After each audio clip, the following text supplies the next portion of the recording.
कोट्यवधी रुपयांचे घोटाळे करा आणि अत्यंत किरकोळ दंड भरून निर्धास्त व्हा. बीएमसीतल्या अधिकाऱ्यांना भ्रष्टाचार करण्यासाठीची ही खुली ऑफर आहे.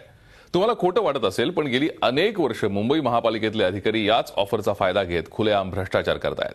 पाहूयात एक रिपोर्ट. वर्ष 2011.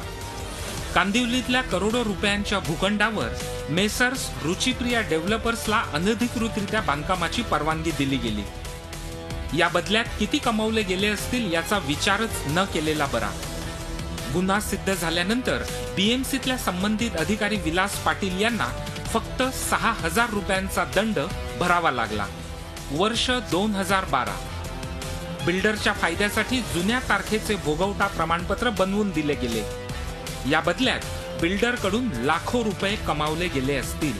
मात्र आरोप सिद्ध झाला आणि दोषी उपप्रमुख अभियंता बाळासाहेब पाटलांची एका वर्षासाठी दरमहा 1,000 रुपये दंड भरून सुटका झाली.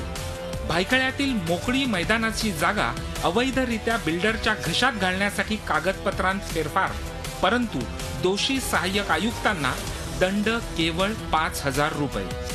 याच प्रकरणात सहाय्यक आयुक्तांबरोबर इतर 12 कर्मचारीही दोषी आढळले, पण त्यांनाही शिक्षा फक्त 3,000 रुपये दंडाची. मुंबई महापालिकेतल्या अधिकाऱ्यांसाठी 2 नंबरचा पैसा कमवण्याची आहे की नाही ही सुपर डुपर ऑफर. कारण आधी बेकायदेशीर काम करून पैसे कमावले तरी पापक्षालनाचे मार्ग सुलभ आहेत, आणि तेही पालिकेच्या 1888 सालातल्या कायदा पुस्तिकेत लिहिलेले.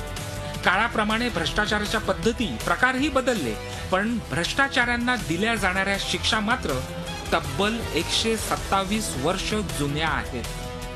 सभागृहात हा मुद्दा काढण्यात येईल आणि त्याच्यावरही निर्णय घेण्यात येईल, आणि त्याच्यानंतरही सन्माननीय मुख्यमंत्र्यांकडे आम्ही भेट घेऊन ह्याच्यामध्ये कुठेतरी बदल करणं फार गरजेचं आहे. पालिकेतल्या लाल फितीच्या कारभारात कोट्यवधी रुपये सहज कमावताही येतात आणि पचवताही येतात. या खाबुगिरीला ना कायद्याचा धाक उरलाय, ना होणाऱ्या शिक्षेची जरब. अशा अधिकाऱ्यांना साधा तुटपुंजा दंड लावून काही हेतू सरत नाही, कारण कोट्यावधी रुपयांचे जमिनींचे गैरव्यवहार त्यांनी केले आणि फक्त 5,000 फाईन लावून त्यांना सोडणं हे कुठेतरी नैसर्गिक न्यायनिवेडाशी योग्य केलेलं असं नाहीये. केवळ स्वच्छ पारदर्शक कारभाराच्या घोषणा केल्या आणि कारवाई झालेल्या अधिकाऱ्यांचे आकडे जाहीर केले म्हणजे देश भ्रष्टाचार मुक्त होणार नाही. त्यासाठी जनतेला लुबाडणाऱ्या प्रवृत्तीची कीड मुळापासून नष्ट व्हायला हवी. गैरकारभार करणाऱ्या अधिकाऱ्यावर कारवाई केल्याचा संदेश जाण्याऐवजी त्यांना पाठीशी घालण्याचे असे प्रयत्न भ्रष्टाचार वाढीला कारणीभूत ठरत आहेत. हे रोखण्यासाठी प्रसंगी पालिका कायद्यातही बदल करणं गरजेचं आहे. व्हिडिओ जर्नलिस्ट अनुपसह Krishnat Patil, Zee media, Mumbai. Zee 24 तास रहा एक पाऊल पुढे.